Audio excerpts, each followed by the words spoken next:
All right, how we doing?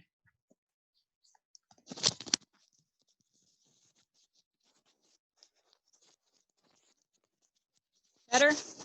Yes, no?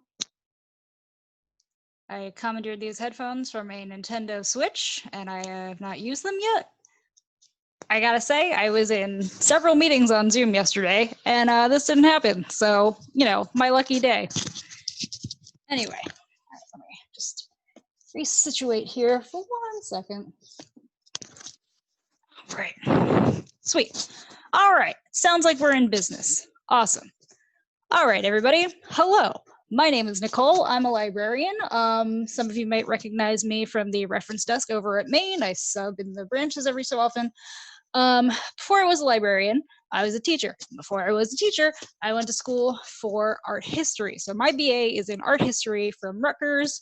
Really, really fascinating stuff. Super cool.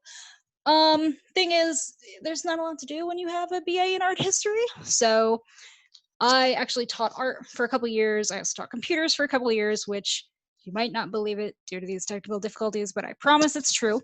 I do know what I'm doing. Taught art for a couple years. Decided kind of teaching wasn't so much for me. Started working in the library. Here I am, and I get to do cool stuff like this. So welcome. Thank you for your interest. Thanks for my colleague Najia for coming in clutch there, giving me a hand tonight. Awesome. So anyway, let's get started. Frida Kahlo, you know her, you love her, or you don't know her, but you will, and you're going to love her because she's great. So Frida Kahlo. I wanted to name my cat Frida, but I lost that vote. So anyway, next slide. So Frida Kahlo, here she is with one of her many, many pets that she used to own. She owned monkeys and cats and Zolo dogs and birds, and I believe there was even a deer that lived with her for a moment. Here's one of her birds. Beautiful. So she was born and died in Mexico City. Her father was German and her mother was half indigenous Mexican and half Spanish. She contracted polio at age 6, which left her bedridden for a while and then also caused her to start school a little later. Her right leg, as a result, was also shorter than the other. By the way, these are just some quick facts to lay out so you're not totally in the dark as we go forward. She was involved in a horrible bus accident at age 18 when I believe she was a senior in high school. She started a year late because of the polio. But the effects of that bus accident affected her for the rest of her life. She was grievously injured. Very fortunate that she did not die, but she, the consequences of that, not that it was her fault, she remained a victim of that bus accident until she died. So she had spinal issues, she had health issues, she was unable to bear children, not for lack of trying. She did want children, but she could not. It's impossible to talk about Frida without talking about Diego Rivera, who was her husband. He was a well-known Mexican muralist. Their marriage was incredibly unstable. They were two people who were super great for each other, super big fans of each other, super into what they did, but also just ridiculously bad for each other. Cheated all the time, led to the dissolve of their marriage at one point, and they made up. It was a whole thing. We'll get to it. She was an active communist, very outspoken, which also led to her marriage with Diego. She remained very active in the Communist Party throughout the rest of her life, truly believed in the working class, justice for the worker, equality, and stuff like that. She is a celebrated feminist, and she depicted the female form and experience in highly uncompromising terms. And what do I mean by that? Well, think about famous paintings of ladies. Think of, let's say, the Mona Lisa. Mona Lisa, classically beautiful, seated, very feminine, her long hair, her feminine outfit, the softness of her face, things like that. Think of even, say, I don't know, let's say Marilyn Monroe, beautiful, glamorous, depicted in such terms that you see her and you're like, yes, this is like an example of womanhood that we all know, sort of a thing. Frida didn't like that. She wasn't into, what was considered classically feminine, beautiful, acceptable in classical art, in modern art. What was considered beautiful, acceptable, feminine, was also often, you know, perfect and glamorous and soft and white. And here she was, this uncompromising, indigenous, non-white woman who dressed on her own terms, did not shave her unibrow and mustache. She was pretty proud of them. More power to her. You know, not something that I would necessarily do, but she said, no, this is me, this is what you're getting. So those are just some things to keep in mind as we're going through, and I will extrapolate on these, but just some things you got to know, just kind of going in. They'll give you some context as you look at some of these images, and I will explain them. So she says, they thought I was a surrealist, but I wasn't. I never painted dreams, I painted my own reality. The surrealists, I'm sure you guys are at least familiar with Salvador Dali. That's the perfect example of the surrealist that everybody knows. So kind of taking images that seem dreamlike, fantastical, you know, kind of out of the ordinary, things that don't necessarily go together, and painting them in sort of classical art terms. So she's saying, yes, you can let me in with the surrealist, but that wasn't really what I'm going for. I'm painting my life, my reality. And we'll talk about that. So here's little baby Frida, age 15, self-portrait that she did. So she'd always had an interest in art. Her father was actually a photographer. Her mother, I believe, was a homemaker. She had several siblings.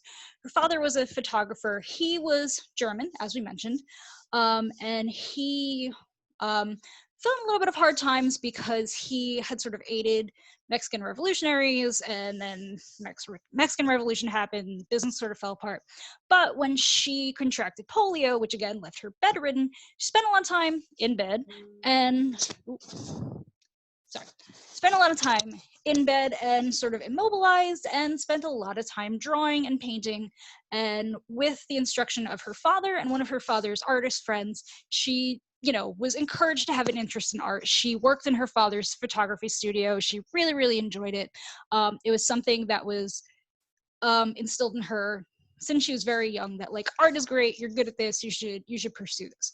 And she actually wanted to become a doctor, but the trolley accident sort of sidelined that. So she did actually also consider becoming a medical illustrator, which, hey, niche job, very cool, medical illustration, pretty awesome. But her life didn't quite turn out that way. So she says, I paint self-portraits because I am so often alone, because I am the person I know best. And here's another painting a little later. This is The Bus, 1929. So what happens is, so she's all the way at the right there with that flowy scarf. And you can kind of tell she hasn't quite figured out how to represent herself yet. So there's something, I don't want to say primitive, that's not really what I mean when I say that when we look at this image. It's very rough hewn, you know, it's not fine lines, everything's kind of blocky. She's not really interested in perspective and showing space realistically here. You know, the colors are just kind of muted, they're normal, nothing like crazy jumps out at you in terms of any symbolism or anything here. So here she is seated on her bus. And what happens is, Mexico City had a bus and a trolley car system, and her bus driver, or the driver of the bus that she was on, went to go turn around a trolley car. It collided. It was awful. Several people died. The railing near her, which I've read several accounts of this, it's kind of hard to imagine because I've never been on one of these like old-timey wooden seated buses. The railing near her actually pierced through her pelvis and pierced her uterus. So that's kind of important. Did a lot of damage. She broke her pelvis. She broke her spine in several places, both of her legs, which again, remember, one of her legs was already shorter than the other. So she kind of had issues with that there. And the effects of this lasted the rest of her life. So you figure she's dealing with a broken pelvis. She's dealing with possible loss of fertility, which, I mean, maybe she wasn't thinking that at the time, but it does become an important factor later in her life. She's dealing with a broken spine, which, huge deal. Like, it's 1929 and you have a broken spine. Like, you got to figure that out. That's crazy that, like, they were even really able to do anything about that. Let's see what's happening in the chat here. Oh, thank you, Nadia. And so I think the other figure next to her in the hat and the vest was supposed to be her boyfriend. So she was dating this guy in school. I believe his name was Andre. I can't find it in my notes. He's not really important. They break up. It was a whole thing.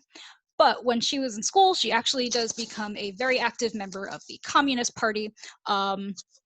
And she also continues painting. I keep forgetting I gotta click and not use an arrow. But anyway, so later that year, she paints this portrait. Time flies. Very simple. Here I am. Here's me. Here's Frida. Here's my unibrow. Here's my glamorous, awesome indigenous jewelry. I love it. She's got a plane in the background to be like, haha, flies, and the clock time.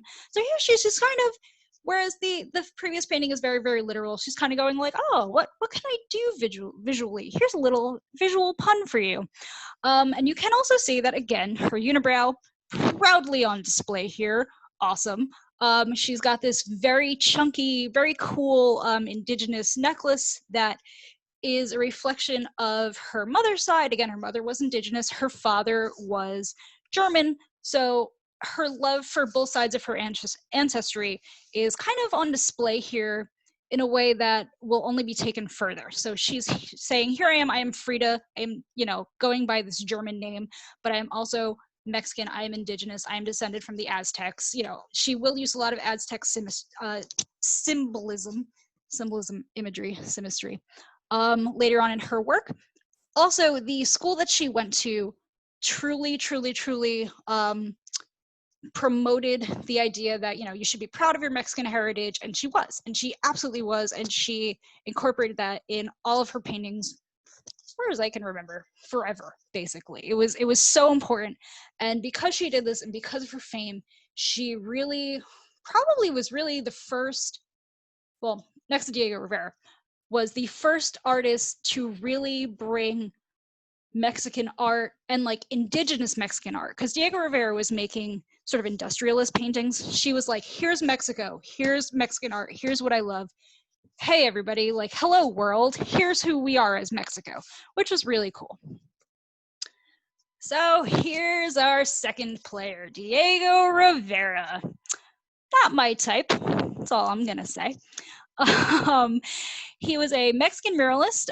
He very quick, well, I don't want to say quickly, because when they met, he was 20 years older than her. He had a very well-established international career. He very often painted images of industry, of the revolution. He was very involved in the Communist Party again. They had initially met when Frida was a student, because he was actually painting a mural at the school that she went to, which was the National Preparatory School in Mexico, which is, I guess, a big deal. I've never been to a Mexican school. I've been to Mexico, but I don't exactly know their school system. But it was a big deal. She had met him briefly, and then that was in 1922. And then in 1929, I believe, so kind of after the bus accident, after everything, she met him as part of her comings and goings in the Communist Party, because she was very, very, very active. She was very active politically. She had a group of friends that would read philosophy, and they'd learn various other languages, and they would have debates and put on little skits and plays. And she was very, very, very active. Like, think of like your kind of typical like college student, political activist kind of a thing, except that instead of skewing activism, she used her activism to get involved in the art world and went that way. Diego, though, let's talk about this guy a little bit. So again, they met when she was a student in 1922-ish, so before the bus accident, whatever, and then he met her again when she was involved in the Communist Party, 1928, 29. They got married pretty quickly, despite him being 20 years older than her and having 2 common-law wives. Anyway, that will be a trend in their lives, so just hang on to that one. He was, again, also very involved in the Communist Party, also involved with many women. That'll come up again, imagine. But the cool thing about the two of them is, as tumultuous and ridiculous as their relationship was, they were huge fans of each other. They were not that couple that like one person's like, not uncharacteristically, just way too into the other person. It's like, oh my God, they're like the greatest person in the world. They're so talented. No, it was both. It was like, they were like Leslie Knope and Ben Wyatt, Parks and Rec, were like just so in admiration of each other's work, so into each other, you know, really, really, really celebrated each other, which is good. Like, that's what you want. You know, she admired him, he admired her, they opened doors for each other. They didn't collaborate, but they did sort of run in the same circles, just mostly through their political affiliations and leading. And they really helped each other. He actually helped her establish his career, her career, I'm sorry, with his connections, but she never really leaned on him, if that makes any sense. Like, her work was so markedly different from his that she really did like very quickly strike it on her own and find her own voice, and she found her own success, which is awesome. Oh, click, I gotta remember. All right, so here's a painting she does in 1932, their wedding portrait.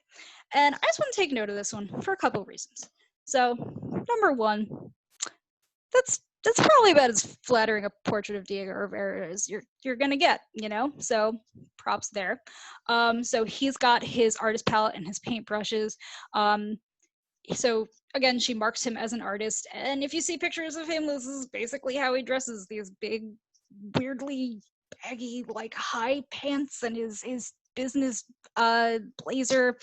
And she is wearing a little bit more subdued than we'll see in the future, but she's wearing a very typical Mexican indigenous dress, but perhaps not as ornamental as she will begin to wear. But you can see she's also got her hair braided with ribbons in it. She's got her cool chunky jewelry. She's got flowers in her hair, I believe, at the top.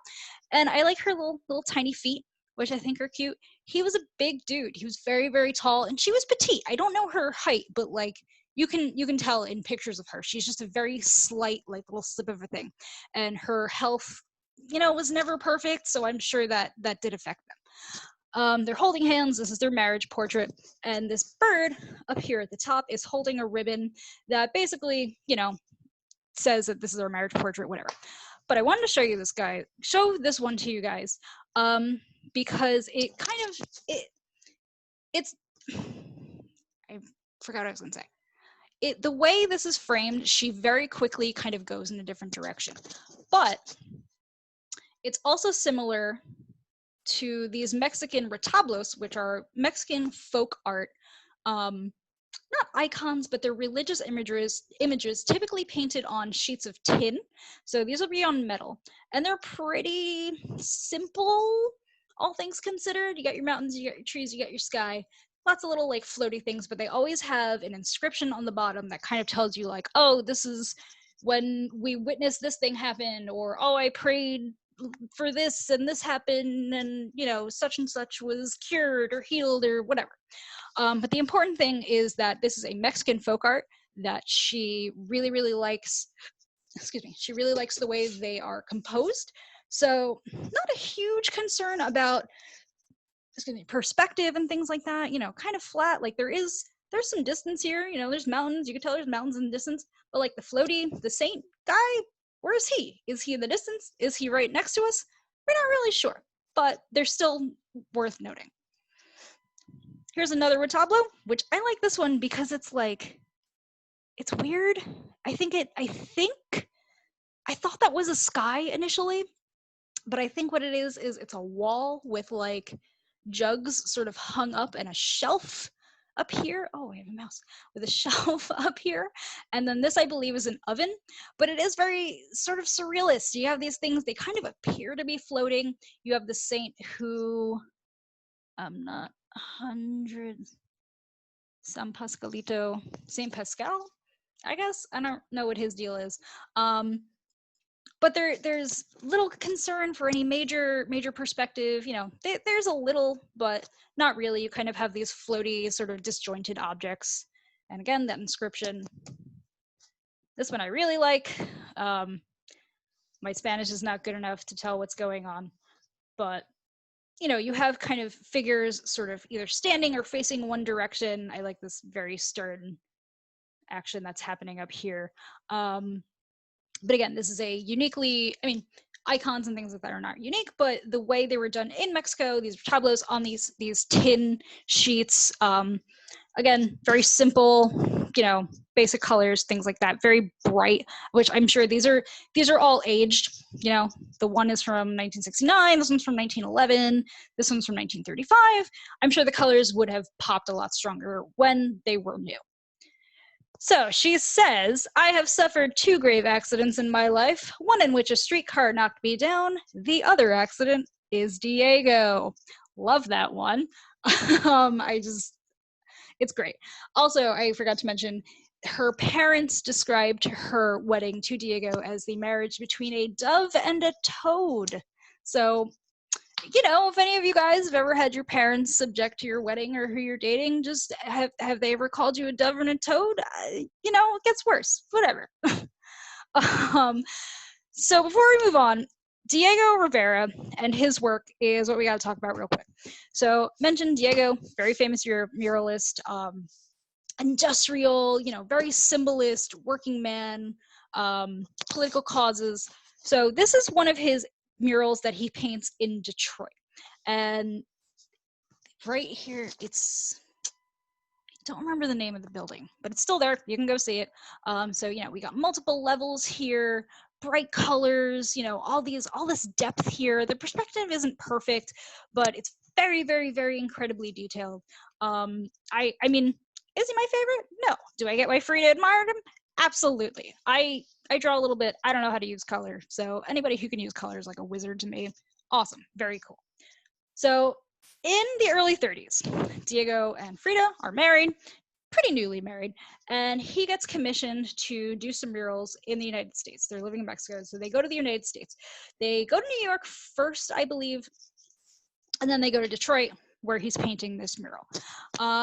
Frida is still working at the time, but she doesn't really, she's not really well established yet, but she's one of those artists that she has to paint or else she'll go crazy. She's like a musician who can't stop writing a song, or one of those people that just loves to sing, sort of thing. She has to do it. It keeps her going. So they're in Detroit. He's painting this mural. She actually hates being in the United States, and they're there for a long time, and I assume it's because of her mobility issues. I'm not 100% sure. She doesn't really go back to Mexico that often, and she does keep working. And this is one of the paintings that she does while they're in the United States. This one actually may have been done when she was in New York. Or no, that is Detroit. I'm sorry, because the Ford plant over here. So this is self-portrait along the border of Mexico and the United States. Here we have Frida standing tall in her beautiful pink dress. She's got her Mexican flag in one hand. She's got her cigarette in the other, which I do love. Love her jewelry, love her indigenous braids. Again, unibrow, on full view, beautiful.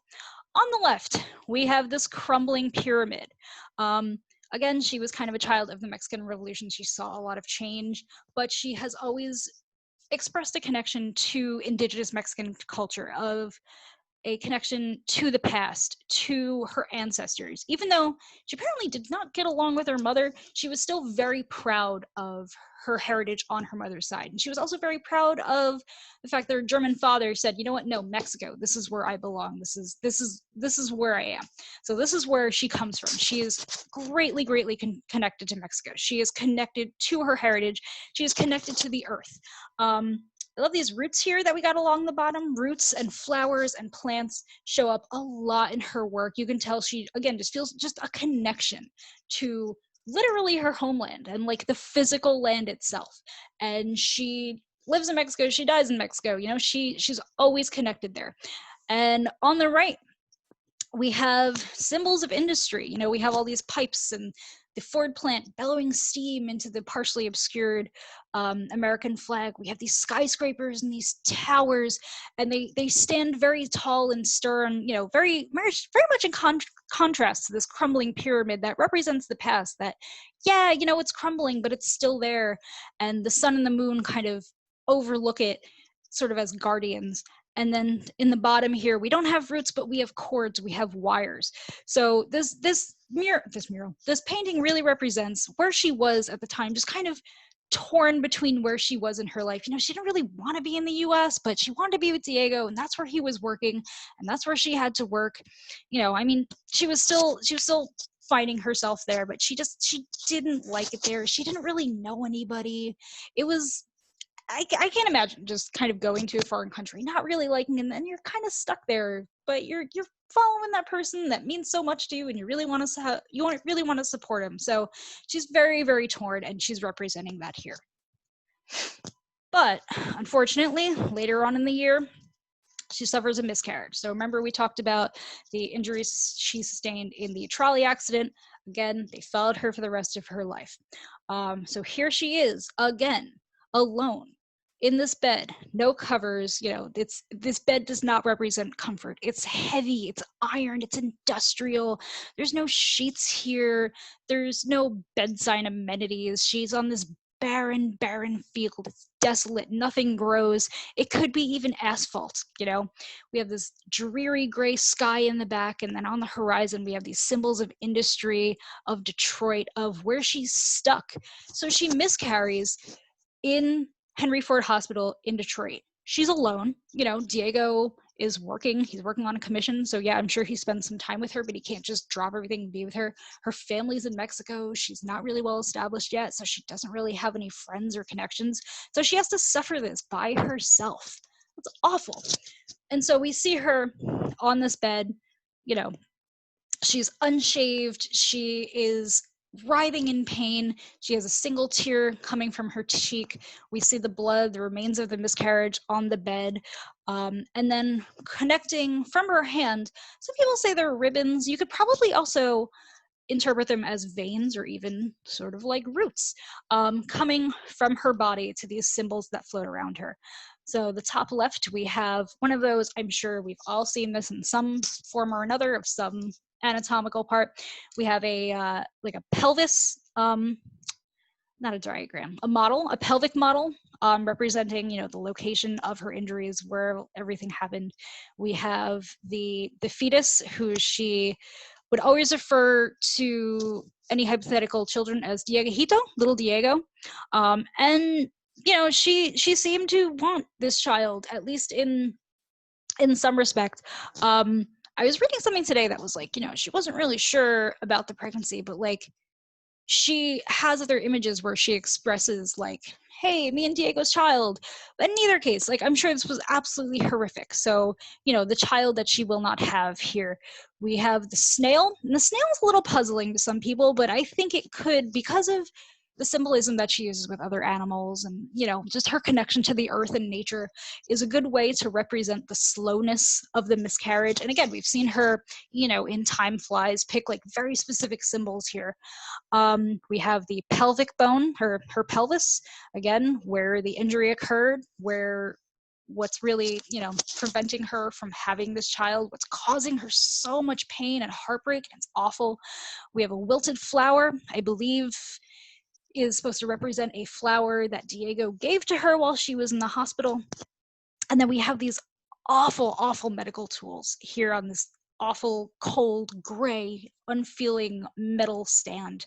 And it also kind of looks like some sort of machine. So it's, again, it's her sort of disdain and discomfort with industry, and all of this kind of just comes together for this heartbreaking image. It's one of my favorite of hers just because of how uncompromising it is. She's saying, yes, I miscarried, and this is what I went through. This is what it was like for me. I was alone. I was in pain. You know, it was painful. It was horrible. And I really appreciate that from her, because especially in classic art, the image of the mother is just so important, especially, you know, in religious art, you have the Virgin and the child and things like that. And that continues probably until this day. You don't typically show something like that here. And here she is saying, no, this is, again, my reality. I don't paint my dreams. I paint my reality. I paint myself because I am so often alone. She also, in the United States, so they don't leave immediately. She is awfully forced to suffer in Detroit, and then Diego gets another commission in New York, and so she goes to New York with him because, again, she wants to be with Diego. That's her guy, man. You know, she wants to follow him. He also has artistic connections that she wants to, you know, she wants to kickstart her career. Like, I get it, but she paints this painting, My Dress Hangs There, to really drive home that sense of misery. I do really like this one because, again, it's pretty uncompromising. She's in New York. She hates it. You know, we got Ellis Island here in the background. Got a little boat. Kind of looks like Titanic, but I don't think it is. We have industry. It's just all these awful, awful industrial images. The skyscrapers that block everything out. You know, the towering smokestacks and skyscrapers. We got a billboard. We have this very, I would say, oppressive church facade. Again, more skyscrapers. We have a fire happening in the bottom left, and then we have her dress suspended between two things: a toilet and a trophy. And the dress is markedly more colorful than everything else there. And here she's really, really punching up the sort of indigenous nature of her identity, because she's saying, this is my dress. This is my indigenous, proudly Mexican, proudly connected to the place where I am from dress. And it's hung between these two just gross objects. You know, you have a trophy given out to the winner. You have a toilet. At least it looks kind of clean, I guess.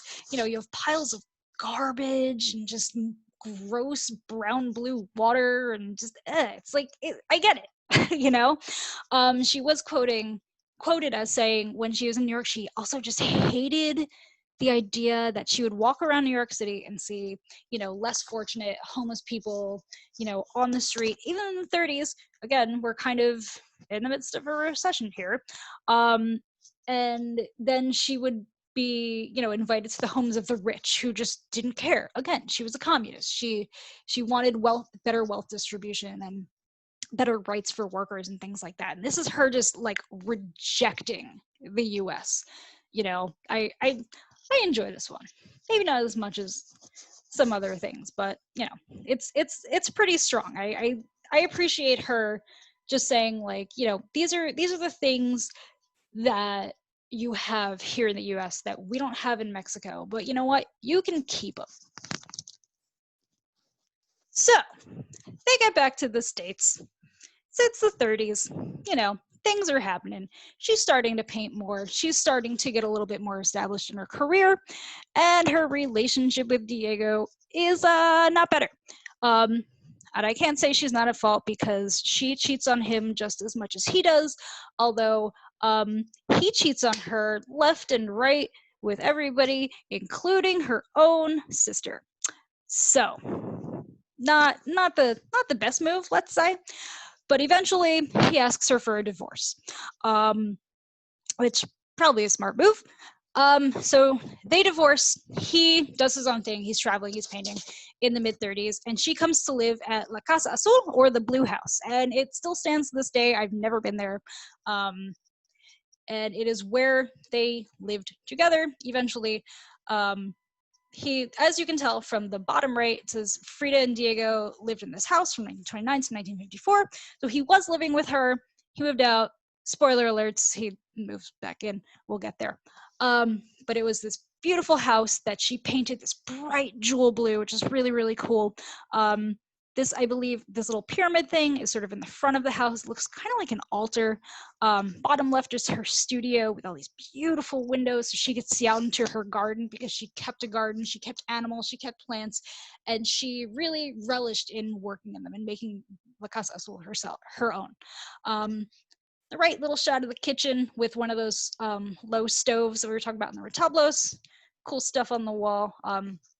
I assume everything in this is like indigenous made, which is really cool. Also in the same period of her separation with Diego, she paints this one, which I really love, which is What the Water Gave Me.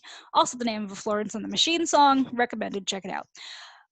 So What the Water Gave Me is really interesting, and she called it a reflection on her life.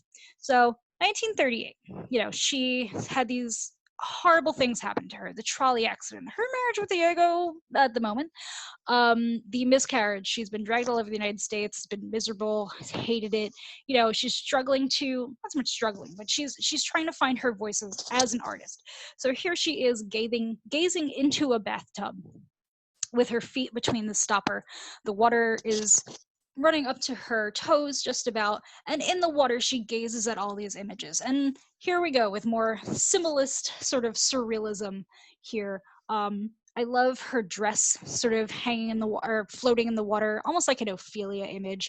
You know, her native heritage sort of soaking in front of her. And again, we have more roots, more vines and leaves and things like that. The two figures in the leaves representing her parents. The one on her left, the one on the left is like definitely her dad. The one on the right is her mother. She never said so explicitly, but that's her parents. The woman in the water who looks to be choked and or drowning, possibly with a spider and these insects crawling around her. The figures on the shore of this volcano, the little skeleton, little looming death, you know, fun times. We have the bird that's being consumed by a tree, this little sailboat, sort of colonial. We have some blood coming from her shoes. We have these two feminine figures on the couch. And this is just, it's a very sort of exemplary image for the type of thing that she would really use, just these symbols that sort of added up to her own experiences. Oh yeah, and the skyscraper coming out of the volcano. You know, it's I like how she just implies the violence of the skyscraper in the way a volcano has the destructive ability to really, really, really wreak havoc on things. I really like this one. It's maybe not her most recognizable just because it's not necessarily a self-portrait in the way most self-portraits are, but it's an interesting reflection on her life up to now. And also in this period of separation from Diego, here's one that you guys may have seen, the two Fridas. I really like this one.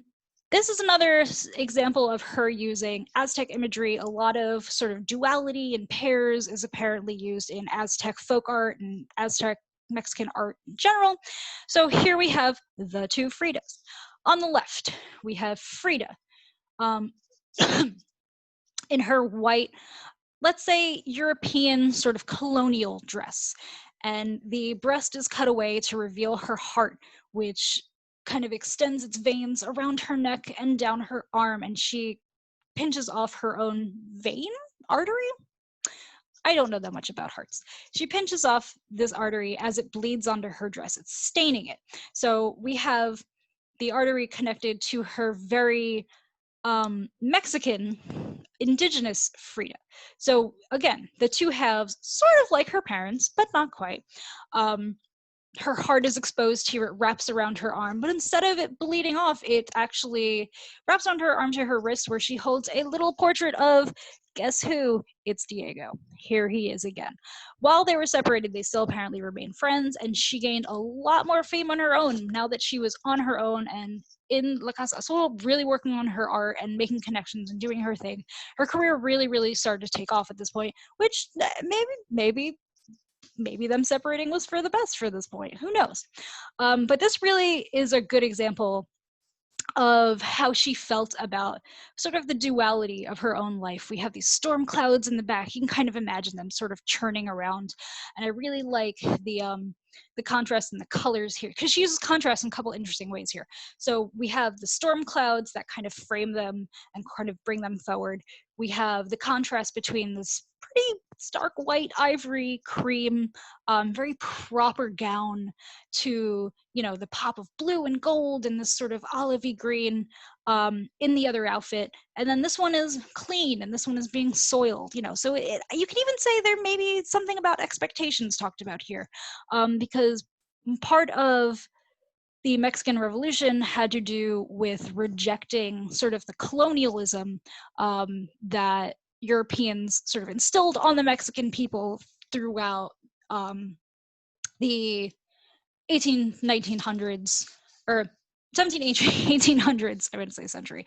And here she is sort of putting it on display. She's rejecting, you know, she's saying maybe this is not sustainable. This part will bleed out, and here is what will sustain me is this other half of myself, and also Diego, because it all comes back to Diego. But I do like her hair, both of these cool updos. She's got that nice red lip on the European side. But I really, really like this one. And I do enjoy how they join hands and they say, like, yes, we are together. We are the same person.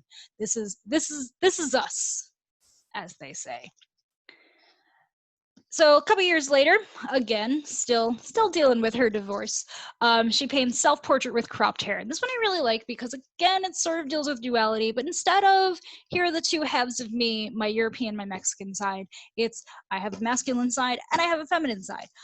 So here she is in a very oversized suit. We can imagine it's probably Diego's size, but again, she's a little petite lady, so it might just be a normal suit. Who knows? I choose to believe it was one of Diego's.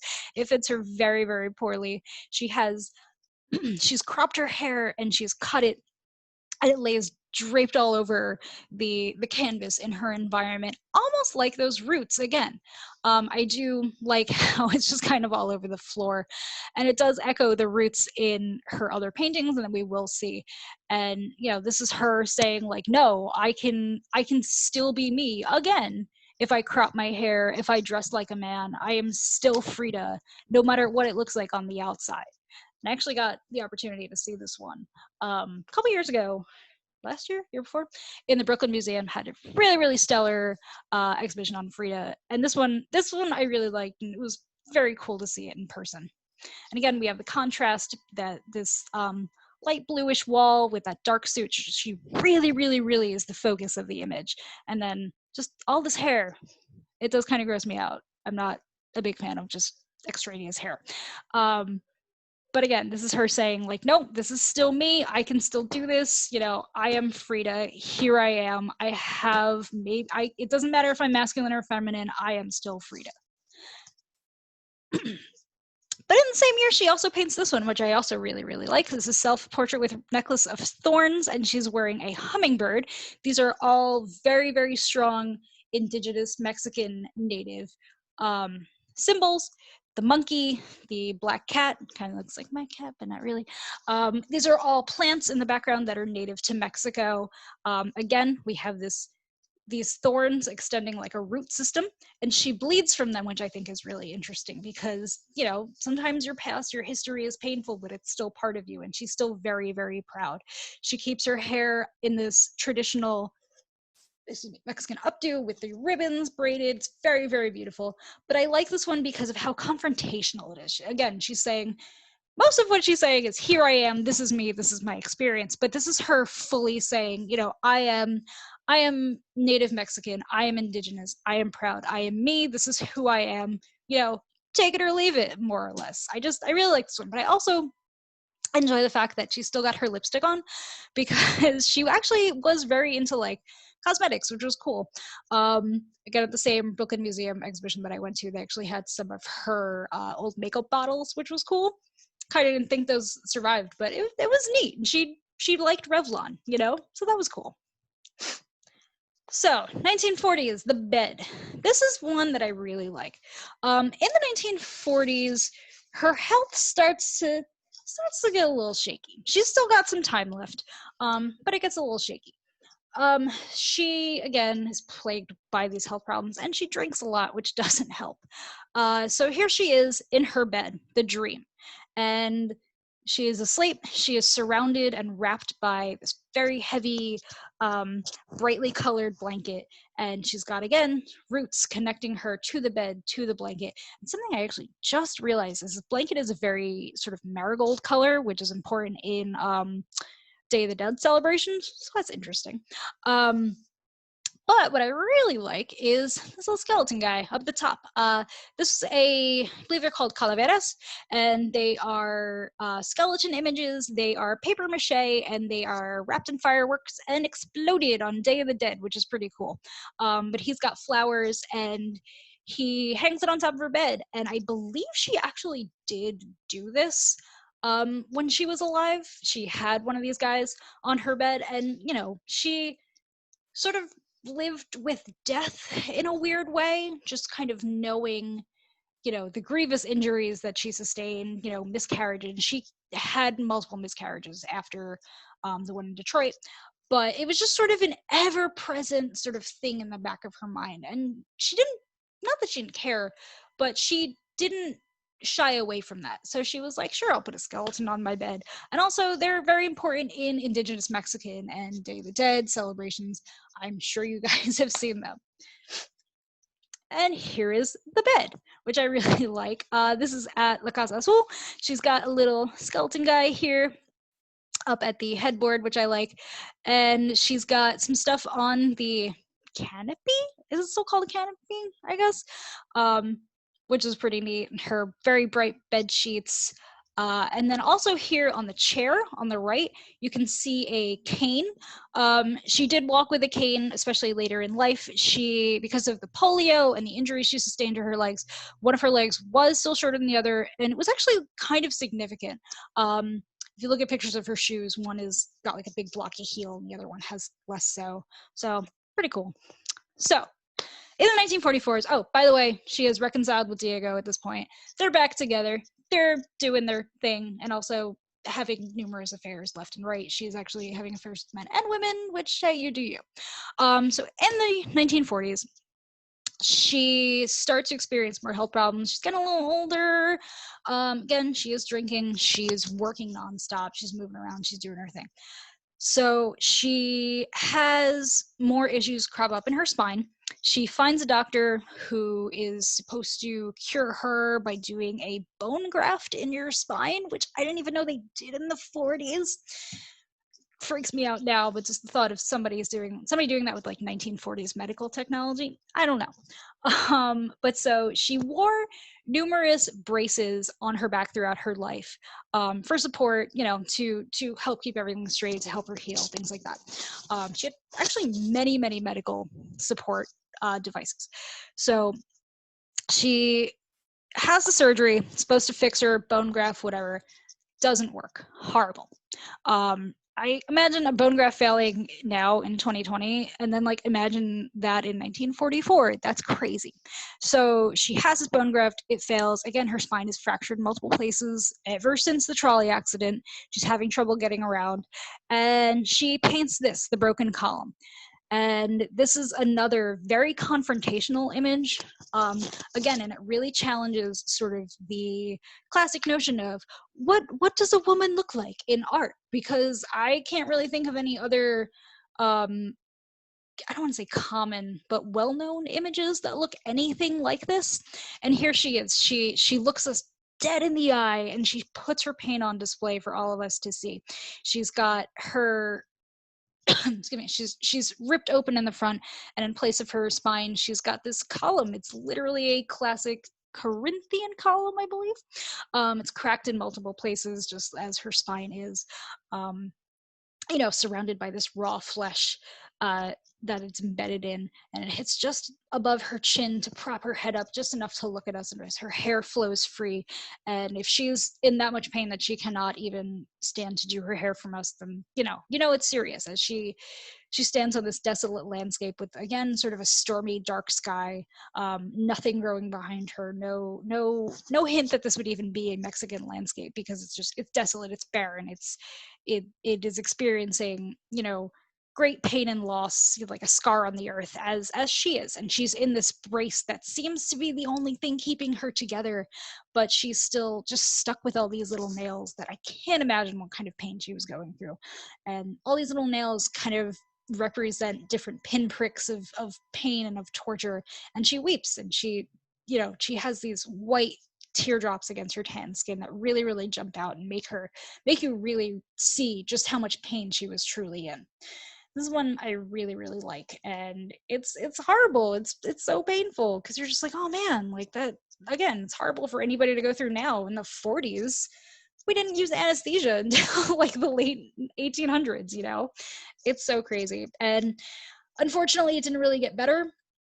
For the most part, throughout her life, she did sort of put her trust into various, I don't want to say quack doctors, but maybe less than stellar doctors, and kind of this seems to be another example thereof. And unfortunately, the issues that came out of the surgery really did sort of plague her for the rest of her life. And she says, "My painting carries with it the message of pain." And that's really on display there. It's also on display in this one in The Wounded Deer from 1946, which I really enjoy. She's, at this point, had a failed bone graft. She's had all this other stuff happen. Her health is not doing good. And she represents that through putting herself on a deer's head with these very lovely branching antlers. As the deer sort of leaps through the forest away from what appears to be a sea. We have some lightning striking the shore in the back, but we have arrows embedded in her all over. This is sort of maybe, I don't want to connect it to Saint Sebastian because she really didn't use religious imagery, but you can. I also really like that there really aren't any leaves on the trees. There's no vegetation here. You know, she's running through a barren forest in this awful sort of miserable place. And try as she might, she's really just experiencing setback after setback. And it must be incredibly painful. So 1940s go on. Her health doesn't really get better. She goes from using a cane occasionally to crutches and then a wheelchair. So in the late 40s, early 50s, by 1951, she is in a wheelchair almost full time. But one of the doctors that she works with, or one of the doctors that works with her, is this guy, Dr. Farrell. I just really like this. This is sort of very similar to one of those retablos, I would say. You know, but instead of saying like, I prayed and this saint came down, but she was like, I was in pain and Dr. Farrell helped me. Her heart is on her easel as she holds these dripping brushes in this very beautiful indigenous flowy, I don't want to call it a poncho, but I don't know what it's called, that sort of thing. She's got her signature chunky jewelry. She's feeling well enough to do her hair up again. I really appreciate this one because it's like, hey, it's kind of a thank you gift, but also again sort of catalogs an important step in her life. Here she is with Dr. Farrell, and then with her painting of Dr. Farrell, which I like. Again, this was in the Casa Azul. She's got her paints. She's got a lot of brushes, actually. I believe, it's not really a great picture, but the figure here in the back, sort of behind the painting, is one of those paper mache Day of the Dead figures. Apparently she kept a lot of those. She really liked just sort of decorative figures and imagery and things like that in her house. She's in the wheelchair. I believe, again, this is 1951. And then eventually, and this I believe is an earlier image just from another post-surgery, but eventually she is bedridden. Unfortunately, her injuries and everything kind of catches up to her. And again, it's said that her drinking didn't help. When she was confined to bed, she still would continue to paint. She would lay in bed, she would paint her casts even, and she went through multiple casts and braces and things, and she would paint them. And as long as she was feeling strong enough, she would get fully made up and do her hair and wear all her jewelry and things like that. And she was just, for as hard a life that she led, she was very resilient, at least in spirit. Perhaps not as physically every so often, but I mean, that wasn't exactly her fault, but she was always like, all right, what's next? Here we go. I'm still here. I'm still kicking. You know, this is me, and you're going to see it, you know. So her identity was very important to her, her identity and her personal image. Here we go. This is one of her last paintings, unfortunately. This is a family portrait that she was painting with, I think, a cousin standing over her, and she had her easel, or she had a contraption made for this easel that she was able to paint in bed. And Frida Kahlo painted somewhere between 150 and 200 completed paintings in her lifetime, which is a lot. Considering she didn't live especially long. She died in 1954, so she was in her mid-40s. She probably would have continued painting for another 40 years if it weren't for her injuries. So sort of a tragic figure, but she's so great. Just love her, you know, and I hope you guys did too. But this is her last self-portrait that she painted that she did not complete. We got chat going on. Oh, 5'3". Thank you, Donald. Oh, thanks, Meta. Oh, wait, my bad. So this is the last self-portrait that she painted that she did not get to finish. So this was self-portrait with Diego on the breast and Maria between the eyebrows. Looks like there was somebody else who was going to be in the sun there. She's got Diego in a hat. Unfortunately, it's kind of hard to parse the meaning of this image because it is so unfinished. I kind of can't tell, is this a cat? Is this like a beast of some sort? Not really sure. But again, even at the end of her life, she was like, yes, this is me. This is who I am. This is my identity. Diego is part of that identity. She painted a lot. She left so much, but it's like, man, how much more could she have left us, you know? So that's basically it. But I have a couple of little things real quick. This is a comic that I really love by Kate Beaton, who's brilliant. You should look her up. It's called Kahlo's Process, and she says, "Diego, you are cheating on me. I have to paint a masterpiece to express how I feel." And he says, "Frida, you were also cheating on me." And she says, "Oh yeah." And her little portrait of all her little Diego shirt, Diego hat, Diego baby, multiple floated Diegos. Love it. Kate Beaton's great. I also, this is the thing that annoys me, because I opened a book once and it was supposed to be like inspirational quotes, or maybe it was a Frida. I don't remember if it was like just a book about Frida, or if it was art quotes or what it was. But this quote, I used to think I was the strangest person in the world, but then I thought, there are so many people in the world, there must be someone just like me who feels bizarre and flawed in the same ways I do. That was not said by Frida Kahlo. It's very often attributed to her, and there's a little bit more to the quote. It's very, very, very often attributed to her. Oh, the rest says something in the effect of like, but I'm here and I'm just as strange as you. Nope, not said by Frida Kahlo. I've seen it in print attributed to Frida Kahlo. It is not attributed to Frida Kahlo. Woman named Rebecca Martin submitted it on Post Secret, which I don't know if you guys are aware of what Post Secret is, but you mail in a postcard with your secret anonymously. It gets posted on the internet. Really cool stuff. But she put it on an image, like a postcard of Frida Kahlo. She put that text on there, and I think the internet just took that and ran. So anyway, she didn't say that. You know, stop the misinformation. That's all I'm saying. There's also a movie that came out in 2002. I remember watching it in college and thinking it was pretty good. I recommend it. It's got pretty good ratings. Selma Hayek is Frida Kahlo. Alfred Molina is Diego, which I think that was very kind to Diego Rivera.